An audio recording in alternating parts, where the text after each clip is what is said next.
بدبو آ رہی ہے۔ نبی اکرم آگے بڑھتے ہیں اور اس چادر کو اٹھاتے ہیں، اپنے ہاتھ سے جا رہے ہیں دھونے کے لیے۔ صحابہ تو صحابہ تھے، ہمارے اور آپ کی طرح محبت کرنے والے نہیں تھے جو صرف زبان سے محبت۔ صحابہ نے کہا یا رسول اللہ میں اپنے ہاتھ سے دھوں، آپ میرے سرتاج ہیں، آپ میرے سردار ہیں، لہذا آپ یہ کام نہ کریں۔ لیکن حضور کا انداز کیا ہے، حضور کا جواب کیا ہے؟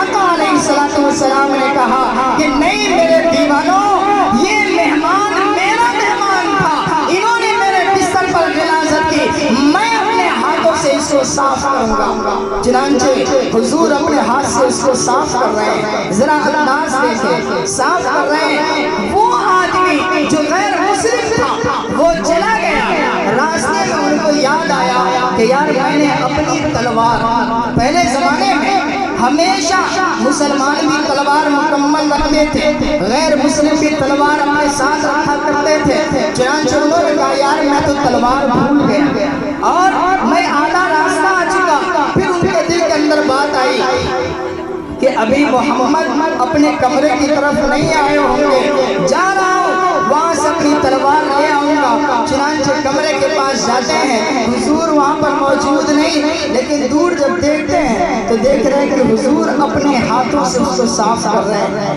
وہ آدمی پیچھے پیچھے گیا اور اس کے بعد کھڑا ہو گیا، حضور سے کہتے ہیں کہ محمد مجھ سے بہت بڑی غلطی ہو گئی۔ حضور نے فرمایا کوئی بڑی غلطی نہیں، مسئلہ یہ ہے کہ بیماری اور پیٹ کی کیفیت کا بدلنا یہ ہر کسی کے ساتھ ہو سکتا ہے، لہذا کوئی پریشانی کی بات نہیں۔ لیکن انہوں نے یہ سبب بن گیا کہ حضور کی محبت ان کے دل کے اندر آ گئی اور وہ کہنے لگا اے محمد میں آپ جیسا بننا چاہتا۔ کہنے کا مقصد یہ ہے کہ ذرا غور کرو، جس نبی کو مانتے ہیں، جس نبی کا کلمہ پڑھتے ہیں، وہ نبی اکرم علیہ السلام ہمیں اور آپ کو کیسے پیار کی تعلیم دیتا ہے، کس طریقے سے ہمدردی، اخوت، بھائی چارگی کا درس دیتا ہے۔ ہمیں اور آپ کو یہ چاہیے کہ ہم اپنوں کے ساتھ بھی غیروں کے ساتھ بھی ویسا رویہ اختیار کریں۔ اللہ رب العزت کا قرآن کہتا ہے وَلَا تَسُبُّوا الَّذِينَ يَدْعُونَ مِن دُونِ اللَّهِ فَيَسُبُّوا اللَّهَ عَدْوًا بِغَيْرِ عِلْمٍ۔ کسی بھی دھرم کے بارے میں تم برا بھلا نہ کہو، کسی بھی دھرم کے ماننے والے کو تم برا بھلا نہ کہو، ورنہ وہ بھی اللہ رب العزت کو بغیر علم کے وہ بھی برا بھلا کہیں گے۔ لہذا اپنی زبان کو بند رکھو، پیغمبر کی تعلیمات کو سامنے رکھیں۔ ہندوستان یہ وہ جگہ ہے جس جگہ پر ظاہر آزادی وطن کے وقت میں ہم سبوں نے مل کر اس دیش کو آزاد کرایا، تو فرض بنتا ہے کہ ہم سبوں کے ساتھ اچھا کردار پیش کریں اور سبوں کے ساتھ مسکرا کر کے زندگی بسر کرنے کا حوصلہ پیدا کریں، تب جا کر کے ہمارے ہندوستان کے اندر بھائی چارگی پیدا ہوگی، ہمارے ہندوستان کے اندر اتحاد و اتفاق پیدا ہوگی، اور جب وہ اتحاد و اتفاق برقرار رہے گا تو یاد رکھیے کوئی بھی دوسرے ملک والا انسان ہمارے ملک کی طرف للچائی ہوئی نظروں سے نہیں دیکھ سکتا۔ کیوں؟ اس لیے کہ تعداد میں بھی اللہ تعالیٰ نے ہمیں زیادہ کیا ہے۔ ہندوستان میں بہت بڑی تعداد ہندوستانیوں کی ہے، باقی پاکستان ہو، بنگلہ دیش ہو، دوسرے ممالک جو قریب قریب میں ہیں آج ان کی تعداد کم ہے۔ لہذا ہمیں یہ چاہیے ہم کسی کے اوپر کیچڑ نہیں اچھالتے، ہمیں یہ چاہیے ہم اتحاد و اتفاق کی فضا کو قائم رکھیں، اتحاد کا درس دیں اور اتحاد کے ساتھ رہیں۔ اسی کی تعلیم تو اللہ نے قرآن کریم کے اندر دیا ہے وَاعْتَصِمُوا بِحَبْلِ اللَّهِ جَمِيعًا وَلَا تَفَرَّقُوا، اللہ کی رسی کو مضبوطی سے تھامے رکھو۔ یہ سب کب ہوگا؟ جب ہمارے دل میں حضور کی محبت، جب ہمارے دل میں اللہ کی محبت ہو۔ یہ سارے کام آسان ہو جائیں گے۔ اور اگر اسلام کی محبت نہ ہو، شریعت کی محبت نہ ہو، تو یاد رکھیے گا ہم یہ کہتے ہیں کہ غیر مسلموں سے ہمارے آپس میں نہیں جم پا رہے۔ ارے بھائی، آج باپ میں بیٹے میں اتحاد نہیں ہے، باپ میں بیٹیوں میں اتحاد نہیں ہے، شوہر اور بیوی دونوں کا آپس میں جھگڑا ہے، اور معاشرے کے اندر گھر کے ارد گرد میں سارے مسلم ہیں لیکن پھر بھی کوئی ایک دوسرے سے خوش نہیں ہے۔ یہ اپنا مزاج بنانا ہوگا کہ چاہے کوئی بھی ہو، سبوں کے ساتھ اچھا رویہ اختیار کرے۔ بولیے ایسا ہوگا؟ ایسا ہوگا انشاءاللہ۔ سبوں کے ساتھ، چاہے وہ اپنا یعنی نجی معاملہ ہو، چاہے ہمارے باپ کی شکل میں ہو، ان سے بھی اتحاد کرنا ہے۔ بیوی ہے، ان کے ساتھ بھی اچھا رویہ اختیار کرنا ہے۔ میں نے تو ایک بات آپ کے سامنے کہی ہے کہ حضور کی عظمت، حضور کی محبت ہمارے دل میں اگر آ جائے نا تو شریعت پر عمل کرنا آسان ہو جائے گا، اور ہمیں پتہ چل جائے گا کہ ہمیں پڑوسیوں کے ساتھ کیسا سلوک کرنا ہے، ماں باپ کے ساتھ کیسا برتاؤ کرنا ہے۔ آج معاشرے میں باپ رو رہے ہیں، آج معاشرے میں مائیں تڑپ رہی ہیں کہ میرا بچہ آج مجھ سے زبان درازی کرتا ہے۔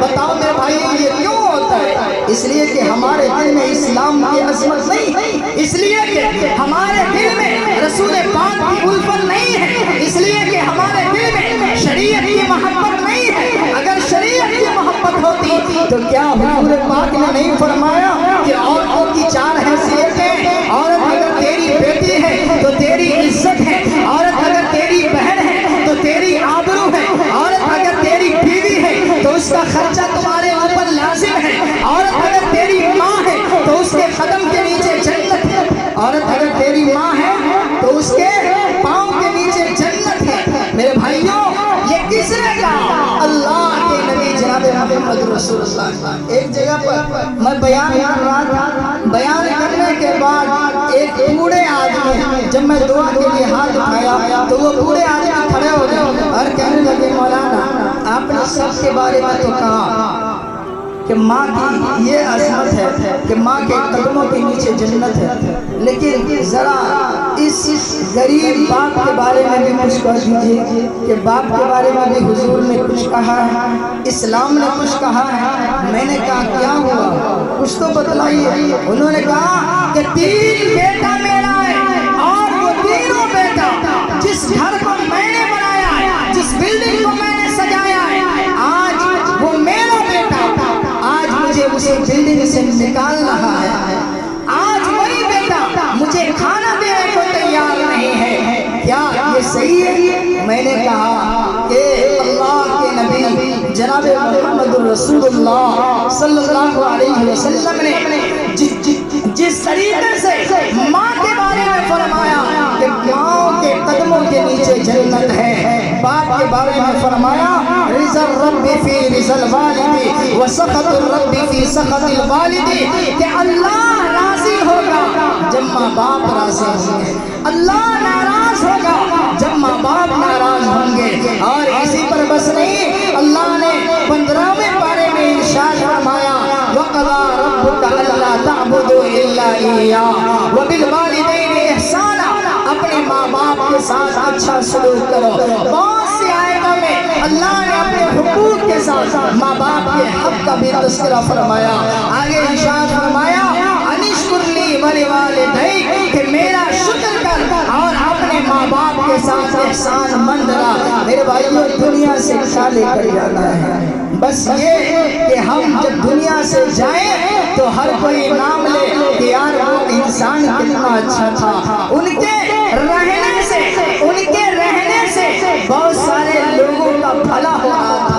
آپ بتلائیے، کوئی انسان اگر میرے آقا نے سخاوت پیش کی، چاہے وہ غیر مسلم ہو یا مسلم ہو، اللہ کے نبی نے یہ نہیں دیکھا۔ اگر آج کے ڈیٹ کوئی آدمی یہ اپنا نظریہ بنا لے کہ ہمیں اللہ نے دولت دیا ہے تو ہم اس دولت کو غریبوں پر خرچ کریں گے، تو جب وہ آدمی مرے گا تو کیا اس غریب کی آنکھ میں آنسو نہیں آئے گا؟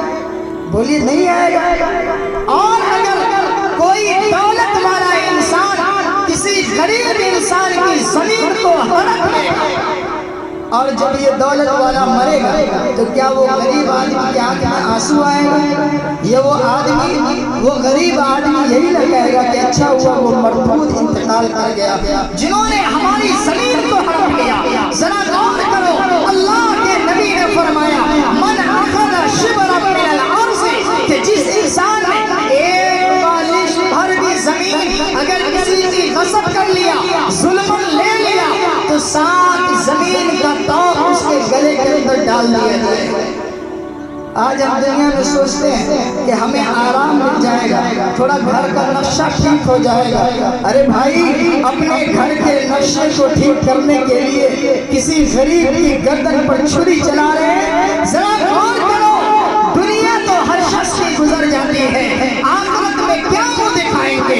اللہ کے سامنے ہر شخص کو جانا ہے، 2 گز زمین کے اندر ہر شخص کو جانا ہے۔ بتاؤ وہاں ہم اور آپ کیا جواب دیں گے؟ جس زمین کو ہم نے قبضہ کیا اس زمین پر آپ راج نہیں کر پا رہے، آپ کے بچے راج کر رہے ہیں، لیکن کیا وہ بچہ جو راج کر رہا ہے تو وہ بھی صحیح ہے؟ اگر بچہ درست ہوگا، حلال کمائی والا ہوگا، تو وہ بچہ کہے گا نہیں میرے ابو نے غلطی کی ہے، لہذا یہ زمین جس کی ہے وہ اس کے حوالے کریں گے۔ اللہ کے نبی نے جو فرمایا ہے، ہمیں یہ چاہیے کہ حضور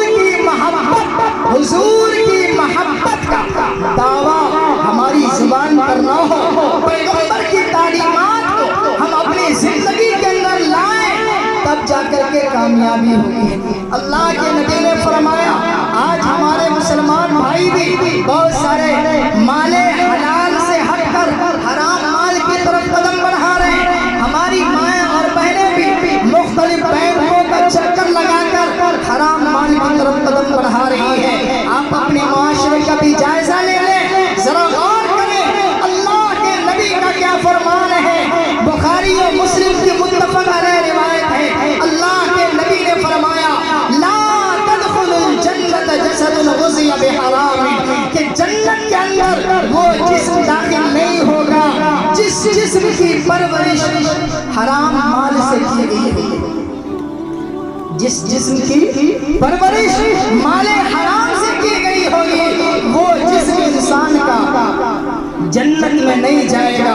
اور ایک حدیث میں آیا ہے کہ اگر ایک لقمہ بھی ہم حرام مال اپنے پیٹ کے اندر ڈالتے ہیں تو 40 دن تک ہماری کوئی دعا قابل قبول نہیں ہوگی۔ ان العبد لیقذف اللقمۃ بالحرام فانا یستجاب لذلک، اور فرمایا کہ 40 دن تک اس کی دعا قبول نہیں ہوگی۔ میرے بھائیوں، ہمیں اور آپ کو یہ چاہیے، اللہ کے نبی علیہ السلام نے جو طریقہ بتلایا ہے، جو کردار ہمیں اور آپ کو دیا ہے، سکھلایا ہے، ہم اس کے مطابق عمل کریں، ہم ہر کسی کے ساتھ اچھا رویہ اختیار کریں۔ آج بھی اللہ کا شکر ہے ہم لوگ راستے پر سفر کرتے ہیں، شاہراہوں کی طرف سے گزرنا ہوتا ہے، کبھی کبھی ایسا ہوتا ہے دیہاتوں میں کہ رات کا وقت ہو گیا، کبھی ضرورت پڑ گئی کسی سے راستہ پوچھے تو راستہ بھی پوچھ لیا جاتا ہے، کبھی ایک گلاس پانی کی طلب ہوتی ہے تو پانی بھی مانگ لیا جاتا ہے، سامنے والا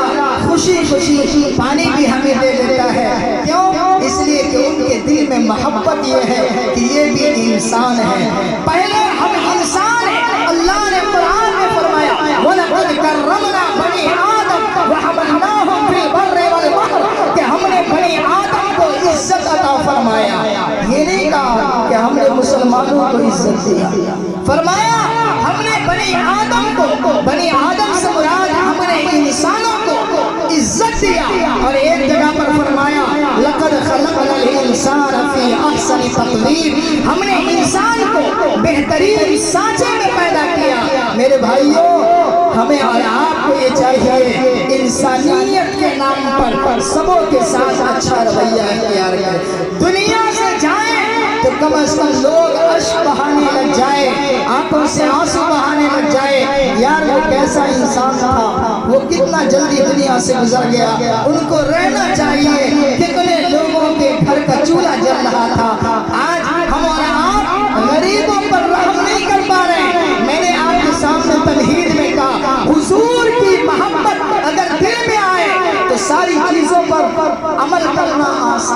ہوگا. کیوں؟ ہمارے دل میں بات آئے گی رسول اللہ کی عظمت اور محبت ہے. میرے آقا نے کیا کیا, میرے آقا نے کیا کیا, یتیموں کی کفالت کیسے کی. روایت کے اندر آتا ہے سرکار مدینہ جناب محمد رسول اللہ صلی اللہ علیہ وسلم عیدگاہ کی طرف جا رہے ہیں. راستے میں دیکھا کچھ بچے کھیل رہے ہیں, کچھ بچے مسکرا رہے ہیں, اور اسی جگہ پر ایک بچہ ہے جن کے آنکھوں سے آنسو گر رہا ہے. حضور قریب گئے, اس بچے کو اٹھایا, سینے سے لگایا. پیغمبر نے کہا بیٹا کیا بات ہے, کیوں رو رہے ہو, آج تو عید کا دن ہے. وہ کہتا ہے اب کہ یا رسول اللہ میرے باپ دنیا سے گزر گئے, شہید ہو چکے, اور میری ماں نے دوسری شادی کر لی. میں یہی مارا پھر رہا ہوں, کوئی میرا یارو مددگار نہیں ہے. اللہ کے نبی نے اپنے سینے سے لگایا اور اس بچے کو کہا کہ بیٹے کیا تم اس سے خوش ہو کہ محمد تیرا باپ, عائشہ تیری ماں, فاطمہ تیری بہن ہو. اس بچے کے چہرے پہ مسکراہٹ آیا اور کہنے لگا یا رسول اللہ میرا نصیب پہلے جو تھا اس سے کہیں لاکھ گنا اچھا ہو گیا. اب حضور انہیں اپنے گھر لے کر جاتے ہیں. حضرت عائشہ ان کے سر کے اوپر ان کے مان کو, ان کے سر کے بال پر ننگا کرتی ہیں اور وہ خوش و خرم عیدگاہ کی طرف جاتے. کیا پتہ چلا, کیا تعلیم ملا, کیا سبق حاصل ہوا کہ ہمیں اور آپ کو یہ چاہیے کہ اگر کوئی یتیم ہو ہمارے گھر کے پاس میں یا محلے میں تو ہم اس یتیم کی کفالت کی ذمہ داری اٹھائیں. ہم اپنی دولت کو اس یتیم کے اوپر خرچ کرنے کی کوشش کریں. آج لوگوں ہمارا دل تو ایسا ہو گیا ہے کہ ہم ساری دولتیں اپنے بچوں کے اوپر نچھاور کر دیتے ہیں, لیکن میرے گھر کے پاس میں ایک یتیم بچہ بھی رہتا ہے. کبھی اس یتیم بچے کے بارے میں دل کے اندر کوئی بات نہیں آتی ہے. قسم خدا کی, اللہ کے نبی بیٹھے, صحابہ کرام سامنے, ایک صحابی کہے یا رسول اللہ میرے بچے کے لیے دعا فرما دے, میرا بچہ 3 دن سے غائب ہو چکا ہے. حضور نے ہاتھ یوں اٹھایا, حضور ہاتھ اٹھائے, دعا تو قبول ہوگی نا.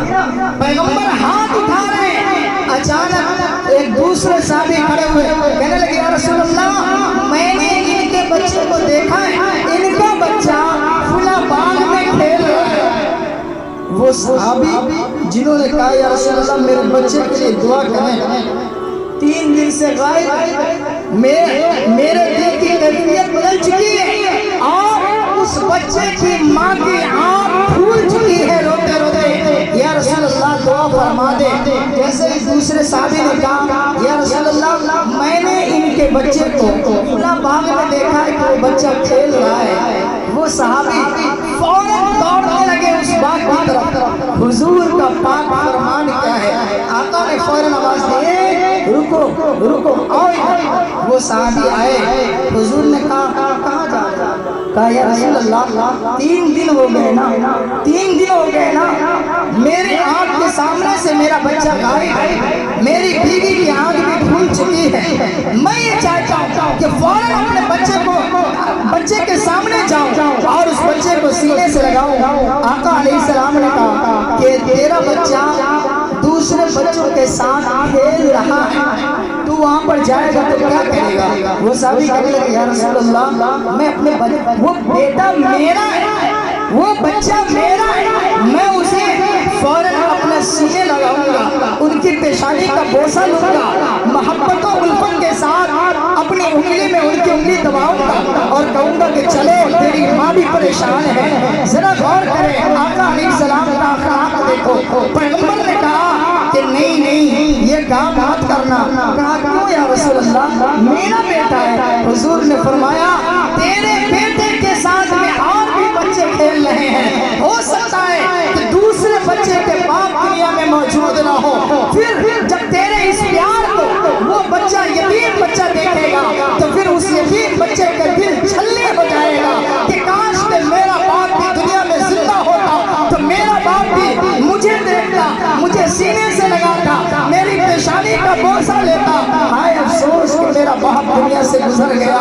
آقا علیہ السلام نے کہا نہیں نہیں نہیں، اس باغ میں جاؤ، اپنے بچے کو لے لو، اور لانے کے بعد اپنے گھر پر آنے کے بعد جتنا پیار دینا ہے پیار دے دو، بچوں کے سامنے پیار مت دو۔ پھر علماء نے اس سے مسئلہ نکالا ہے کہ اس سے پتہ یہ چلتا ہے کہ اگر سامنے یتیم بچہ کھڑا ہو تو آپ اپنے بچوں سے پیار نہ کریں، اگر سامنے کوئی بیوہ عورت بیٹھی ہے تو آپ اپنی بیویوں سے ویسا پیار نہ کریں جس سے اس بیوہ عورت کے دل کے اندر یہ بات آئے کاش کہ میرا بھی شوہر دنیا میں زندہ ہوتا تو وہ مجھے بھی پیار کرتا، اپنی محبتیں نچھاور کرتا۔ ذرا غور کرو آقا علیہ السلام کا کیا اخلاق ہے۔ پتہ چلا نا کہ اگر حضور کی عظمت دل میں ہو، حضور کی محبت دل میں ہو تو شریعت کا کوئی مسئلہ ایسا نہیں جس پر عمل کرنے میں کوئی رکاوٹ ہو۔ ہر مسئلے کے اندر ہمارے لیے، آپ کے لیے عمل کرنا آسان ہو جائے گا۔ میں نے حلال و حرام سے متعلق حضور پاک کا فرمان سنایا۔ مثال کے طور پر آپ یہ دیکھیں، اللہ کے نبی علیہ السلام نے کہا التاجر الصدوق الامین مع النبیین والصدیقین والشہداء۔ بہت سارے تاجر قسم کے آدمی، اللہ کے نبی نے فرمایا تجارت کرو تو سچائی کے ساتھ، تجارت کرو امانتداری کے ساتھ۔ حضور کا ایک صحابی وہ کپڑا بیچ رہے ہیں تو اچانک ایک آدمی پہنچا اور وہ صحابی کے بیٹے وہاں پر موجود ہیں۔ وہ صحابی وہاں سے کہیں قضائے حاجت کے لیے آئے ہوئے، وہ آدمی گیا اور 400 درہم میں ایک کپڑا کا تھان لے لیا۔ جب وہ سیڑھی سے نیچے اتر رہا ہے تو یہ صحابی جو حضور کا شہدائی وہ جا رہا ہے، انہوں نے کہا یہ کپڑا کتنے میں لیا؟ وہ کہتے ہیں کہ میں کتنا میں لیا، اس سے آپ کو کیا لیا؟ کہا نہیں بتاؤ نا۔ بولا کہ ارے بھائی پہلے یہ تو بتائیے آپ کو لینا کیا ہے، میں نے کتنا میں کپڑا لیا؟ وہ صحابی کہتے ہیں اوپر میں جو دکان ہے نا وہ میری دکان ہے، لہذا میرا بچہ وہاں پر بیٹھا ہوا ہے، ذرا تم بتاؤ کہ اس کو کتنے میں خریدا؟ انہوں نے کہا کہ میں نے 400 درہم میں یہ کپڑا خریدا ہے۔ تو وہ صحابی کہتے ہیں جو حضور کا شہدائی، وہ کہتے ہیں کہ نہیں یہ تو 200 درہم کا سامان ہے، 400 درہم میں کیسے؟ تو اس آدمی نے جنہوں نے خریدا تھا انہوں نے کہا ارے میں 400 درہم میں خریدا ہوں نا، میں اپنے گاؤں میں جاؤں گا اس کو 500 درہم میں بیچ دوں گا، لہذا 1 درہم کا فائدہ ہوگا۔ یہ صحابی جو حضور کا شہدائی، انہوں نے کہا کہ تجھے 1 درہم فائدہ نہیں 3 درہم کا فائدہ ہوگا، چلو اوپر لے کر کے گئے۔ اپنے بیٹے سے کہتے ہیں کہ بیٹا یہ لکھنے میں تو نے بیچ دیا؟ تو وہ بیٹا کہتا ہے ابو جان میں نے ان کو شروع میں کہا 400 درہم، انہوں نے پیسہ نکال کر تھما دیا، میں نے سوچا کہ یہ کم کرائے گا، کم نہیں کرایا، تو اس میں میری کیا غلطی تھی؟ اب باپ کہتے ہیں جو حضور کے صحابی، انہوں نے کہا بیٹا تو نے ایک انسان کو دھوکہ دیا، تجھے رحم نہیں آیا، تجھے اللہ کا ڈر نہیں ہے کہ تم نے اس کو دھوکہ دے دیا؟ یہ تو 200 درہم کا تجھے معلوم نہیں تھا۔ وہ بچہ کہتا ہے کہ مجھے معلوم تو تھا کہ یہ 200 درہم کا، لیکن میں نے بڑھا کر بولا تھا کہ وہ کم کر۔ آج ہم لوگوں کا یہ مزاج ہے کہ نہیں، کوئی سامان بیچتے تو دل کے اندر بات آتی ہے یار بڑھا کر کے بولے، سامنے والا اگر اتنا پیسہ دے دیا تو خوش ہو جاتے ہیں، اور اگر بچہ یہ کام کر گیا تو بچے کو بھی کہتے واہ بیٹا تو اب بہت عقل مند ہو گیا، شاباش شاباشی دیتے ہیں۔ ذرا حضور کے صحابی کا انداز دیکھیں، انہوں نے شاباشی نہیں دی، انہوں نے غیرت دلائی